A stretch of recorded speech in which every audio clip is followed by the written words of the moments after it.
So Branson says, whether or not your Trinitarianism is defensible depends not only on whether some particular account of the Trinity is defensible in that sense, but also on which particular accounts of the Trinity count as Trinitarian. And Branson reminds us, so just listen up for a moment. After all, Arianism and Modalism are both accounts of the Trinity, but neither count as Trinitarian. Let me just pause and remind you, historically speaking, there are different ways to articulate the complex nature of God.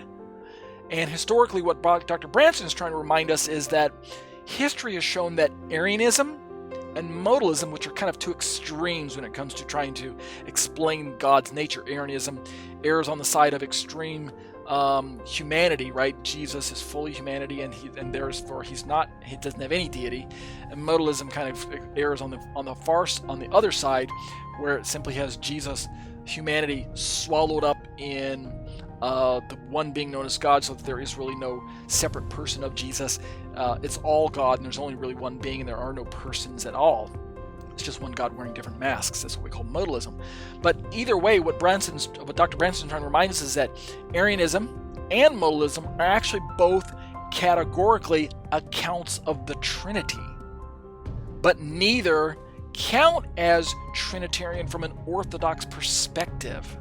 So by agreed upon Orthodox definitions of Trinitarianism, Arianism and Modalism are outside of the definition of Trinitarian, but they are in fact attempts at explaining Trinity. So they are what we call accounts of Trinity, but they are not counted as Orthodox Trinitarians. So don't get confused. I hope this is not confusing you. He continues, this is why defenses of Arianism or Modalism would not count as defenses of Trinitarianism. Right? You hear someone today trying to defend Arianism or Modalism. They are trying to articulate Trinity. They're trying to explain God and his complex nature, but they don't count as a defense of Trinitarianism itself. And conversely, why one way to criticize accounts of the Trinity is to say that they are forms of Arianism or Modalism. One way to criticize accounts of the Trinity is to say that they are forms of Arianism or modalism. So this is what we might call kind of a straw man tactic. You have a Unitarian or a skeptic who looks at Trinitarian doctrine, doesn't fully understand what the Trinitarian doctrine is trying to say, and simply says, oh, look at, this is me, a Unitarian speaking, oh, look at those Trinitarians over there trying to explain their understanding of Trinitarian. Right? They're just like the Arians and Modalisms, and that they don't understand Trinity. He continues, but this raises the question, if not just any account of the Trinity, however defensible, would count as Trinitarian, which accounts do count as Trinitarian, so that a defense of one of them would count as a defense of Trinitarianism. Right?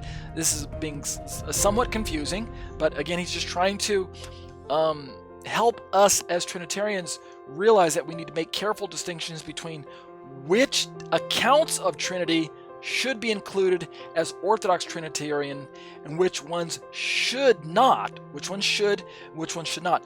Unitarianism is an account of Trinity, but it comes to a conclusion, according to their findings, that God is not Trinity, but nevertheless it is an account of Trinity. It's trying to explain Trinity, but it doesn't count as a defense of Trinitarianism. So Dr. Branson is trying to, again, keep us ahead of that particular confusion.